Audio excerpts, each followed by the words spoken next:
research to validate it all later.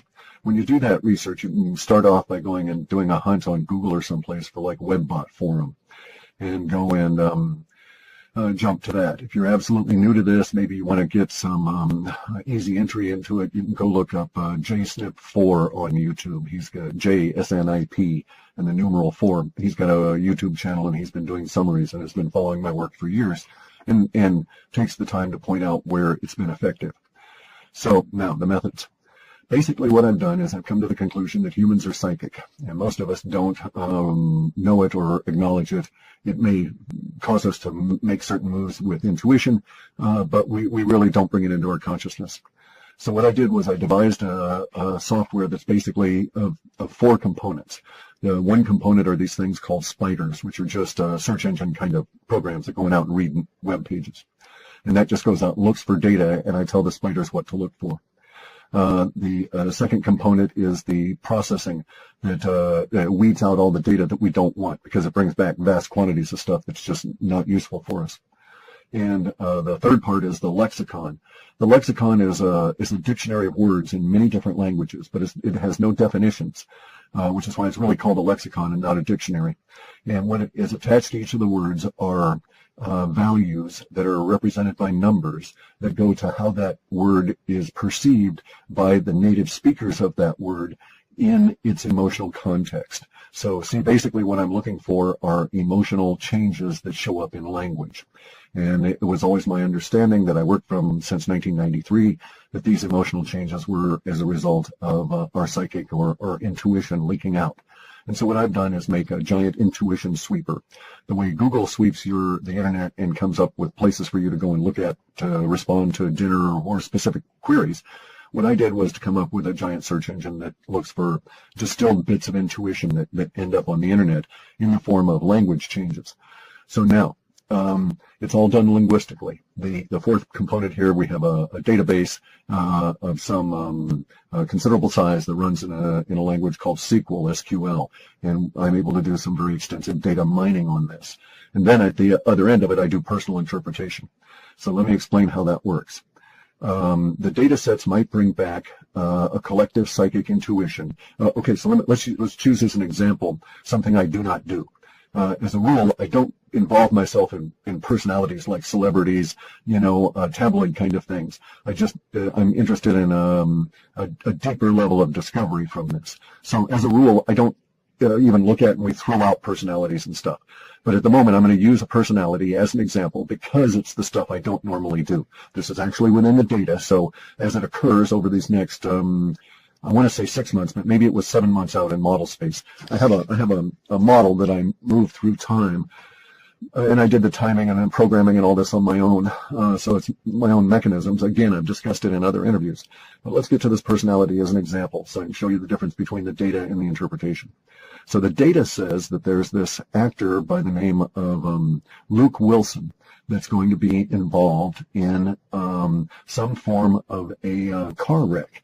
A car accident. This car accident, I think, as I say, is going to occur over the next 6 months, but maybe it was out 7 months. I don't remember at the moment. I hadn't really thought at the time I saw this that I was going to use it as an example, and so I didn't make any notes about it.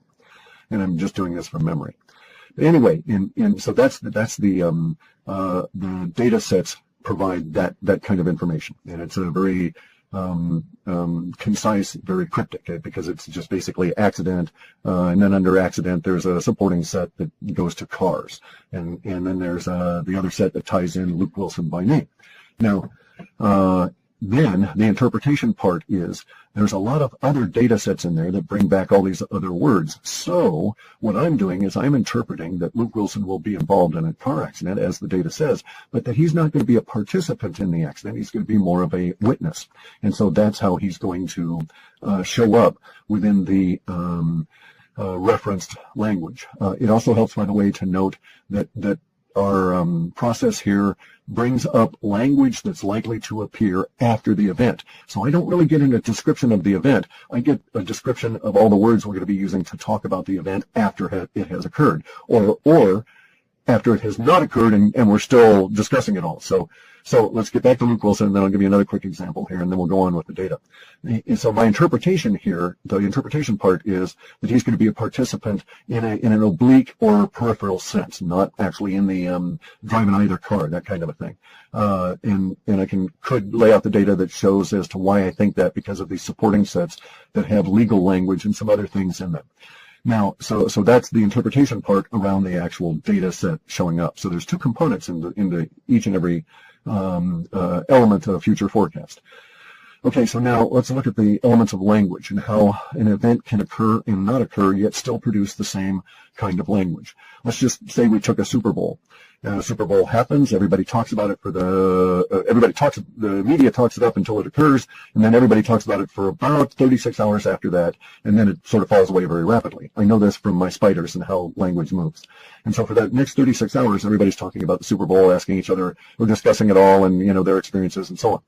Now, it's my contention that if the media had done their regular run-up to the Super Bowl and then it had not occurred, the day before the stadium is supposed to be used, every toilet in that whole region broke, and it was not possible to bring in any toilets, so they canceled the Super Bowl. This is a far-out example, right? And therefore, for the next 36 hours, everybody would talk about the Super Bowl that didn't happen. And so we would get the same level of language about that Super Bowl, regardless of whether the event occurred or not. And so you see our conundrum. We get language forecasts, not descriptions of events. Ergo, I'm in a situation here where if I perceive that there's going to be an event, it could be that, it's going to be an event of omission as opposed to commission, in the sense of something that's missing rather than occurring. And I just can't tell the difference from the language we get, because we get the language that says Luke Wilson car wreck, and then some other legal language and other modifiers, peripheral sets in this, that lead me to suspect that he's just going to be, along for the ride in a legal sense and not really a participant.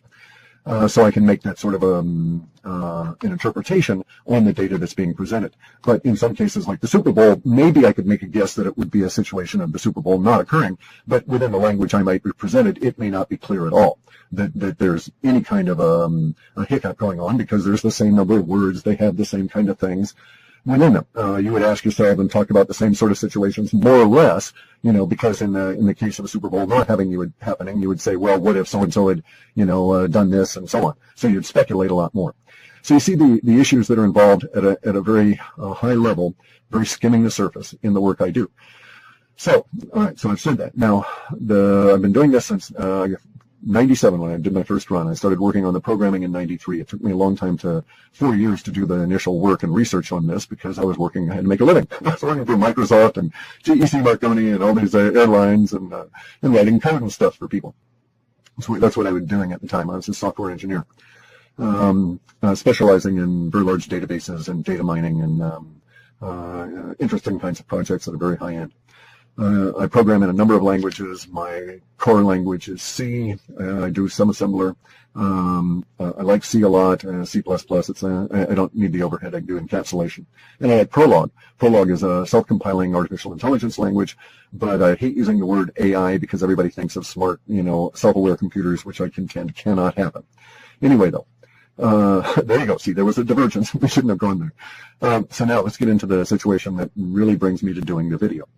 As I'd said earlier, this should have been addressed as my fellow Americans, because everybody in North America is going to suffer the same kind of circumstances that are going to, as myself, over these next few years. Our data set suggests that these circumstances are not going to be good in one way. I mean, they're going to be a challenge, a struggle. Now, I happen to have a philosophical approach that challenge and struggle is good. That's why we're here on Earth, to learn. And you don't learn sitting on your ass watching TV or, playing video games. You may get your twitch fingers really good, but you never really deal with any of your karma. And well, that's all about to change. According to our data sets, we're into it right now. And if you follow anything at all, you'll, even if you're new to this work, you'll have been brought here by some occurrence in your life that impacts on some of the subjects we're going to discuss here, or is impacted by some of the subjects we're going to discuss here today. And those subjects include basically the economic underpinnings of life as we know it, eroding away visibly in front of you over these next few months and then into the rest of this year. The erosion is described in our data sets as being so fast. The collapse of all of the bubbles that the Federal Reserve and the criminalists have put together is described as happening so fast that there's major changes in society that occur at a what is seemingly a blinding speed, given the usual rate at which change might occur. Now, note that the powers that be, politicians and everybody, they don't like change in our society. Politicians are followers. They follow polls. They follow the masses. They're not leaders in that sense. So they don't like change because it causes them to have to change, and they feel uncomfortable because until they get a poll reading on it, they don't know how you're going to react, and they're paranoid. So you can't trust politicians to lead anytime, anywhere, under any circumstances. And we're in a situation now where the economic bubbles are all going to pop. You'll notice this today, tomorrow, the day after, by a sudden scramble, and I mean panic. A struggle that's going to work its way up to a panic to own gold or silver. This is going to sweep over everybody you know at some point. It doesn't matter where you are, basically, on the planet, because the collapse of the paper currency system is going to be a pandemic across all of the nations. It's going to be endemic to the society. You won't be able to escape it. It'll reach into every corner. Some people will benefit. You know, they were smart. They knew what to do. They saw it coming. Most people will not. Most people will be caught unawares, and they will be thrown into resources or into searching for resources that they really don't have too much of a clue about. So this is not the place that you're going to get educated on how to go on out and buy gold or silver or any of this. By the time you're listening to this, if you haven't got a substantial amount of gold or silver stored relative to the amount of coins and a few dollars you've got, you may as well not even try, because it'll be too difficult to obtain, and the prices, you'll be chasing price. If you're an investor or a speculator and you have that kind of money, have at it. You have nothing to lose in terms of chasing that price, because those prices are going to go into what would be considered to be astronomical terms. And fundamentally, it all comes down to a necessary human reaction and what's going to happen that's going to cause those reactions. And so let me go into that very briefly. The powers that be that are behind the debt-based, paper-based monetary system have set up circumstances that is going to cause their minions, such as the Federal Reserve, Congress, all these people they control, to react in certain ways. The conditions exist. They've existed for a number of years, and they've been building and building until they finally got to that. I think it's Peter Schiff that uses the example. Maybe I'm incorrect, of the last snowflake, but nonetheless, the last snowflake has hit the huge mass hanging on Mount Rainier, and it started an avalanche that's going to turn into a lahar. For those of you who don't live in volcano country, lahar is a water-fueled scouring mud flow that eats out old streams and creek beds, mixes up all that glacial fill rock and sand and gravel and stuff, and comes down like cement. It moves really fast. I mean, this stuff it moves at the 32 feet per second because basically it's slimy cement-like sludge that's falling down the side of a mountain. And when it hits, it's like wet cement, a whole tsunami of it. So it's really dangerous stuff. So we have a lahar coming to North America. Now, the lahar is going to affect all of us more than the rest of the planet, because we're stuck behind the dollar. We're stuck behind the powers that be and the structure that they built for the dollar that's going to cause their minions to have this specific kind of reaction. That reaction will lead to hyperinflation. And by hyperinflation, I'm specifically referring to a situation that will cause goods that you may need, dish soap, that kind of thing, to be very, very difficult to obtain, and the prices will be hard to take. I mean, the prices in dollar terms are going to be very difficult to deal with.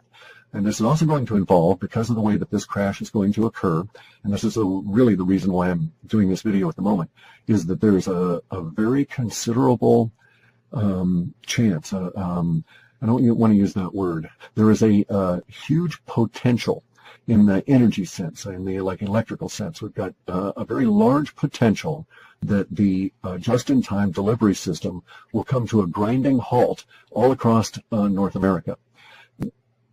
if that should occur, and I'm going to actually start saying when that occurs, the conditions that you'll face will be that the stores will empty and they will not be refilled. And you'll go back to that store 2 days after you went and bought milk and there won't be any milk. You'll go back and they'll say, well, we'll get some in a few days. And the fact of the matter is that they won't. And then perhaps even 2 or 3 or 4 or 5 days after that, the employees won't even show up. We don't know how it's going to actually mature at the individual level, and it's going to really depend where you are and how much of the material that you use in your life is locally sourced. Because we've gotten a situation where everything that travels over the roads to get to the stores that you consume is basically riding there, floating there on a sea of paper debt credit. The guy, when he fuels up his truck to drive the goods from the supplier, secondary supplier over to Walmart, he fuels his truck up on a credit card that runs on credit. He doesn't actually carry cash to make the purchases that get him from one part of the country to the other with that load of goods to go into the Walmart. He personally uses credit card more often than not, purchases everything that way, and he's with the vast majority of people in the country. And it's not necessarily, there are going to be instances when these cards, the plastic, will not work. But that's not necessarily what we're talking about now in terms of the dysfunction that's going to occur. Because the dysfunction that's going to occur is the lack of credit that allows people to purchase things ahead of time and bank on being able to pay that creditor when the goods are sold. So that whole credit system is going to break down, and then there's the issues of the huge amount of capacity to move goods, but no demand. So it's got us into a situation where even the basics will now be threatened, and that's something that we all need to be aware of. I'm not saying that you should panic. I'm not saying to run on out and try and stock up on canned goods. I don't know that that's the solution. It's going to depend on where you're at as to how bad it might get for you at an individual level. You're going to have to analyze your individual circumstances for your financial capability to deal with sudden rising prices and unavailability of items, and then make some adjustments in terms of where you think you'll be 6 months out and a year out. And you'll know I'm correct if you're looking at this either ahead of time or later on, because you'll see that we're going to run into a situation of panic to purchase gold and silver and ultimately Bitcoin. Gold and silver is going to produce, that panic will be visible. You'll be able to see videos, and it'll even hit mainstream media, of people queuing up all around the planet to purchase gold and silver, and a lot of people behaving badly in mobs when they're not able to get some, because the store will have to ration it because they won't have anywhere near the amount that the demand is going to seek. So prices will rise. Prices will rise fast. Prices will rise continuously. Prices may jump up and down the way that prices usually do. But for the gold and silver, we're going to get into a situation that's going to be, in my lifetime, absolutely unique. And I'm an old bastard. And so that uniqueness is going to be a situation that my data suggests will occur in March and April, in which people will want to buy gold and there will be none offered. And so, for instance, right now, I think gold might be $1,200 or $1,300 an ounce to actually get some in your hand. Well, maybe by April you might see a situation where someone's offering to buy it at $2,000 an ounce. Nobody's selling it. You know, they're saying to themselves, "I'm not going to sell my ounce of gold for 2,000 bits of paper." And so they might say, "Well, we'll offer you 5,000 bits of them paper." You know, or who knows? We just don't know where it's going to go, because the course of the no offer is going to totally destroy the artificial suppression that's occurred. That I know for a fact has been in place at least since the year 2000 and has likely been there since the 70s. But there's documented evidence that, you know, of the gold suppression and the silver price suppression since the 2000 at least. So under those circumstances, we're going to get this panic to own the gold and silver. That will tell you that I'm correct about what else is going to come. That'll eventually trail down to Bitcoin. When people realize they can't get gold and silver, there will be this surge to buy Bitcoin, and we won't see it because it's going to be online. You can go and look at like Fiat Leak and watch it occur. This could be global. We're going to see currencies all over start taking really big swings in volatility. What we call wobble. That was what the data called it, a wobble. We're going to have a wobble for the dollar. It's just going to bounce around like that. And as it bounces around, confidence is going to be lost. Because every time it comes down, the populace is going to have one emotional reaction, and then as the Fed drives the price back up with their manipulation, the populace is going to have another reaction, and they'll go along with it the popular reaction will be okay on the first bounce back up, but not that second one. From then on, confidence is totally shot. But the dollar's still going to wobble as it fades off into history. So if you're in North America, you're going to have to deal with the destruction of the currency that has moved my entire life. It's moved me through this planet my entire life, and it's going to be gone, effectively gone, especially as purchasing capacity dries up, because the response of the minions will be to hyperinflate. They don't have any other tools. They don't know anything else to do. They're really, really, really dumb. All these people at the top, they're just clever criminals, and there's a criminal system you live under, and that's why these really stupid people are running everything. And I cannot tell you how absolutely stupid these people are. But the system has got us locked in at an individual basis. That's going to change. The system is actually coming apart at the seams. Now, as this occurs, let me check my notes here. We're going to get to the situation here where, as I say, gold and silver will go no offer. The data shows shortly before that Bitcoin is reaching around 650 US dollars per Bitcoin. It's going to go much higher than that.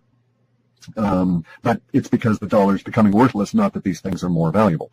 Their value will now be recognized. There's another key difference, is that, yes, there will be a fundamental change in the nature of gold and silver, because gold and silver in and of themselves are just rocks, just minerals, and they can't do anything. There's no emotional component there. There's no life as we understand it within those rocks. But what does motivate and move gold and silver around the planet is the human reaction to it. And that is to say, the perception that humans have for value in these rocks will change very radically as the perception and faith that they used to put into paper now shifts to something a little bit more solid and substantial. And so everybody will want these rocks and will give up on paper. And as I say, a little joking, rock, paper, scissors is a game, okay? In real life, rock wins every time. Now, and we've been surrounded by paper, just metaphorically. Rock's been surrounded by paper for a long time, and now that paper is just burning off. Okay, so let's set us up for the projections for the rest of this year, and then get on to the hopefully the end of this video. All right, so we have a situation where we're going to have panic to own gold and silver, long lines, people behaving badly. We're going to get to the point where the just-in-time distribution system, and I'm talking specifically North America here. I don't have time in this video to devote to data sets outside of that parameter. We have a just-in-time delivery system crumbling. We have stores shuttering, people going home because they don't have any employment. We'll have all of this ATMs and other problems as the electronics give us a bit of an issue. And then we're going to have weather problems that are going to be quite severe this year. And so those weather problems are going to be very severe on the southeast in August through probably to the first part of October. And they're going to be very severe on the west coast from our abnormally warm spring all the way through an abnormally warm summer. Now, there's one caveat to this that I've got to put in place before I continue. And we don't have anything in the data to suggest that this will occur, but there is a small level of potential that it might. If the dollar system crumbles rapidly enough, the geoengineering, the weather modifications that you see every day, if you look up and look at the sky and see the planes spraying those white trails around that everybody calls chemtrails, if the dollar fails fast enough, that'll stop, and it'll stop very rapidly. There is a suggestion in the data from years ago that did have some potential even years ago. So we do have some small growth in that area now within our model space, and it could happen that way. And so that may be an exacerbating component to this, is either the ratcheting back of the weather modification because nobody can afford the price of kerosene to put into the jets to fly them back and forth, or it may be that the chemtrail program collapses very rapidly. Now, regardless of that, or without regard to that, the data set is growing there around a very hot, abnormally so, basically a big pool of heat that captures the west coast and sits around the west coast of the U.S., all the way from Baja well up into southeast Alaska. And it's a heat that's going to be crushing at points later in summer. Well, again, we'll know I'm correct if we have this very abnormally warm early spring, and it just doesn't fade the way that it usually does around here. if that's the case, then we'll get into this situation where we're going to have the problems from the heat, and we'll know months in advance. Now, it could be that they're able to maintain the chemtrailing up to a certain point, and then the chemtrailing suddenly collapses, and then we get into the heat very rapidly. I just have no way of telling how it's going to manifest. So if we have if we don't have this abnormally hot or warm spring on the West Coast, but it's just regularly warm, and we have lots of chemtrails, then bear in mind this forecast still has a lot of potential to come true as long as the underlying economic destruction is ongoing. Because at some point they won't be able to afford to put the fly ash slurry into the air, and that's going to stop the chemtrails, and then the heat's just going to very rapidly escalate. And when that occurs, a number of effects are going to occur within the social order and within the environment, as may be expected, and we're all going to have to deal with these. So I'm not trying to pimp my report or anything like that. We're all going to live through this, and my reports, my accuracy level is better than chance. I figure I'm at least 50% of all of the predictions either come out accurately and on time, or accurately and off time. So chance would have it be about 20 to 24%. So under the circumstances, you're going to have to decide how you're going to deal with a situation where we have a heat wave on the West Coast that may extend inland some considerable distance and into the Southwest that might cause severe problems for your environment, especially at a time when electricity may not be all that reliable. See, all this stuff's going to hit us all at once. The broken credit system is going to destroy the just-in-time delivery system, which includes fuels for power plants, which produce electricity to produce the electricity you need to keep the air conditioning on. And at the same time, we're going to have it's going to be exceptionally hot, and you're going to have to rely more on that air conditioning and or whatever cooling you've got. And you're going to find it's difficult to get around because a lot of the infrastructure around you is starting to basically react to an overly heated sun, and you're just sort of not really prepared to deal with it because you've been kept in sort of a little geoengineering cocoon for the last few years that may rapidly disappear. Now, I happen to think we've got to, I like taking my pain right now and getting it over with, right? I don't want to delay pain. If there's pain, I want to eat it, as the Taoists say. Eat your pain now, and get that karma out of you, and get past it. So I want the geoengineering to go away, but I need to advise everybody that I'm very realistic about what's going to happen when that does. It's not going to be very pleasant, and we have to adapt. And so there's going to be a lot of adaptation going on.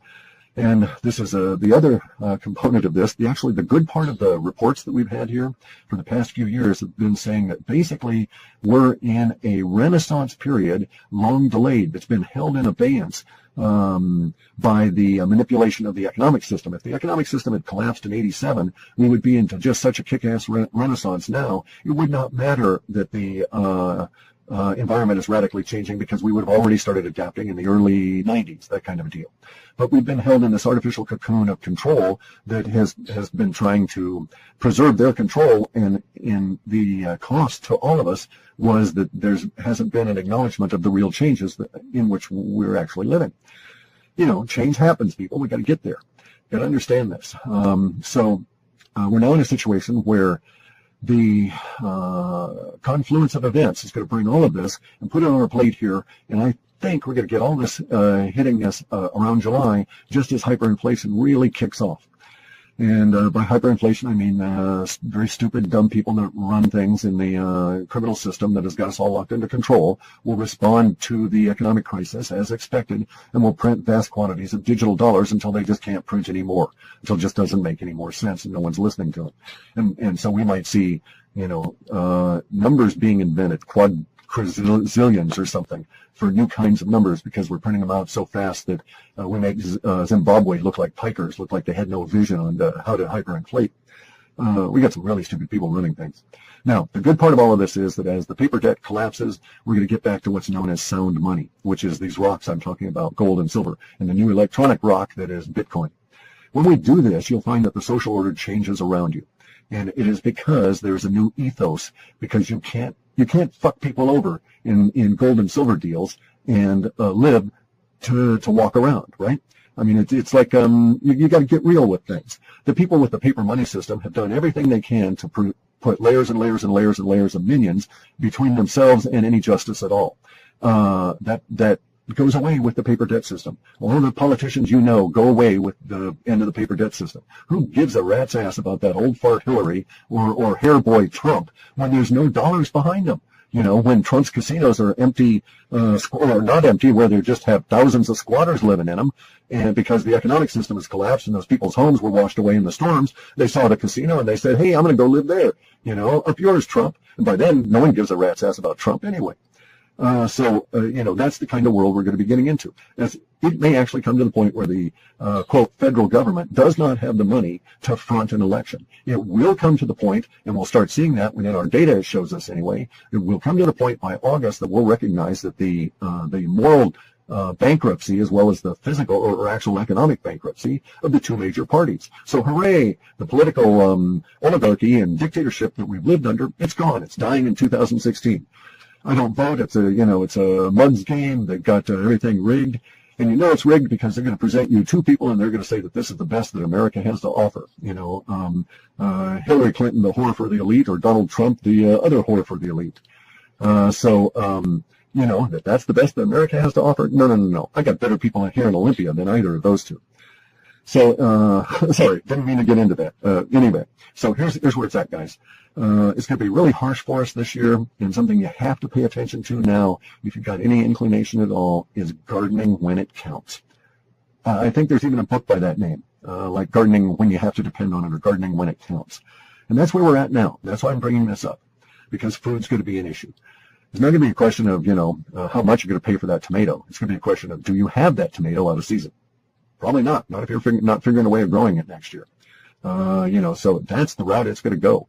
You're going to learn a whole lot about food, because it's going to be a very key issue as we go forward. We live in a hugely resource-rich environment that's been kept from us by the paper debt system. And we now have to learn to explore that hugely rich environment around us in really creative ways, because the paper debt system is coming down. Without that, you've got to figure ways to make yourself an asset to the universe, because otherwise you're a liability to everybody. And in a harsh world like that, liabilities go quick. And you don't want to be in that group that goes quick. So, hang on a second. Green smoothie here. So you're going to need to figure ways to be self-reliant, to take responsibility, to take personal responsibility for your interaction with others, to recognize that you're going into what we can now call a sound money situation, where you get paid for as you produce in the universe. You know, if you offer value, you will find that universe rewards you. Unlike the paper debt system, where if you don't offer value, universe, and you're a criminal, universe has rewarded you. Well, that system's gone. You know, universe is tired of that. We've learned what we could from it. Now it's time to get rid of it. In any event, so gardening when it counts. Get to it. Get creative. It doesn't matter to me if you live in the middle of a highly urbanized environment, as long as you've got electricity. And you can figure actually that some things in some areas, electricity will just keep going. Other areas not.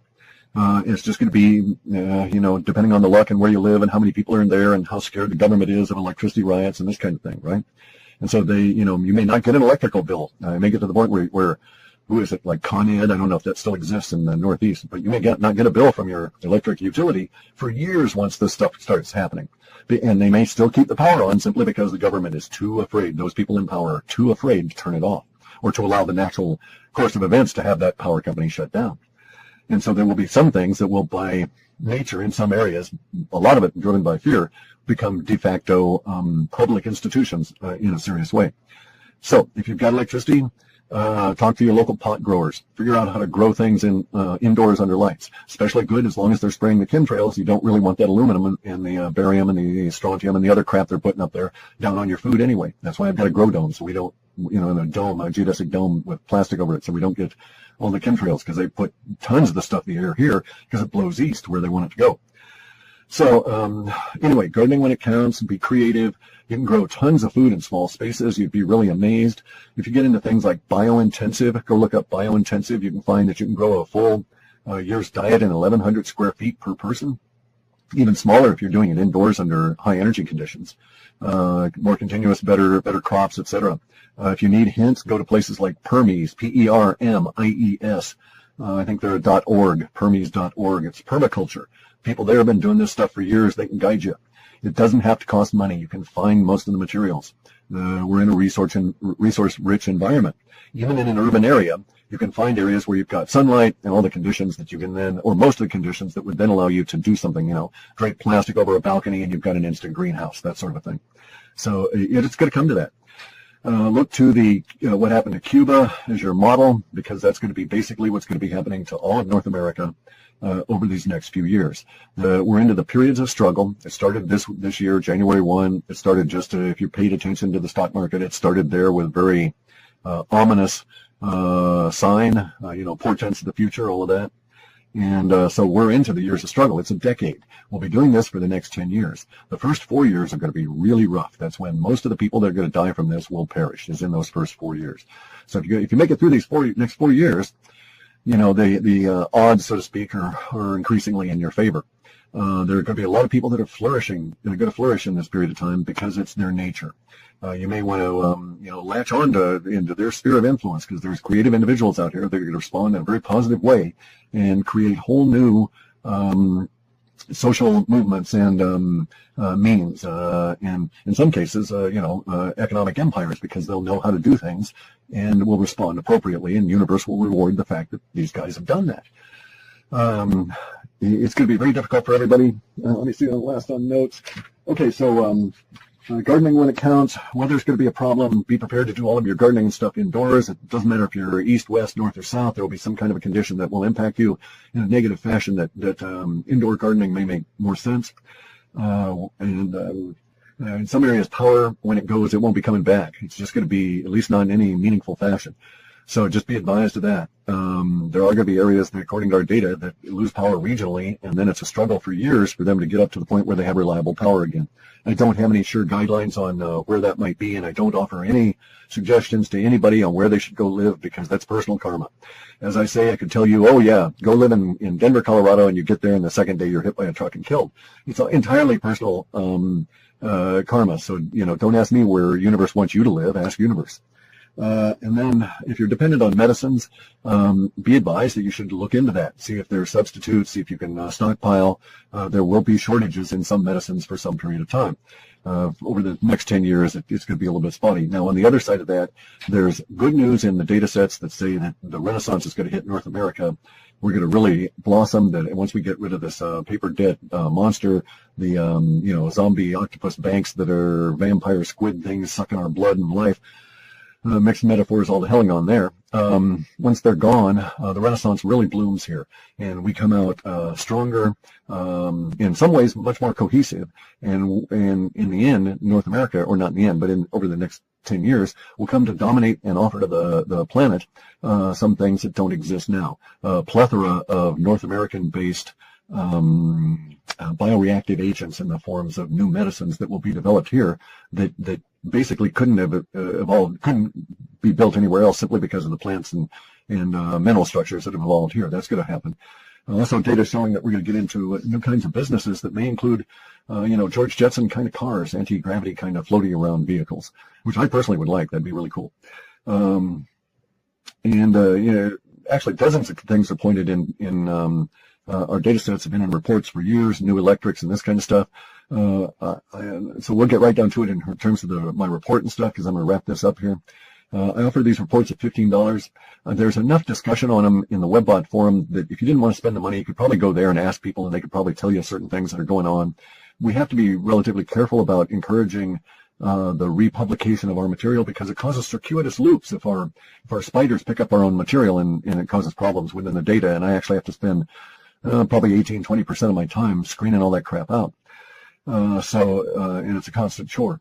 So I don't really advise people to discuss that in that fashion. But if you can't afford the report, I'm certain you can go and learn what you need to from the people that are discussing it in places that we've got like cordoned off, like the Webbot forum and stuff. Now, note, I don't involve myself in that forum. I never go there. I don't run it. It's none of my software, not on any of my servers. I just don't have the time to get involved in any of that sort of stuff. Any new information I get on a pertinent to the moment kind of thing, I usually post on Twitter.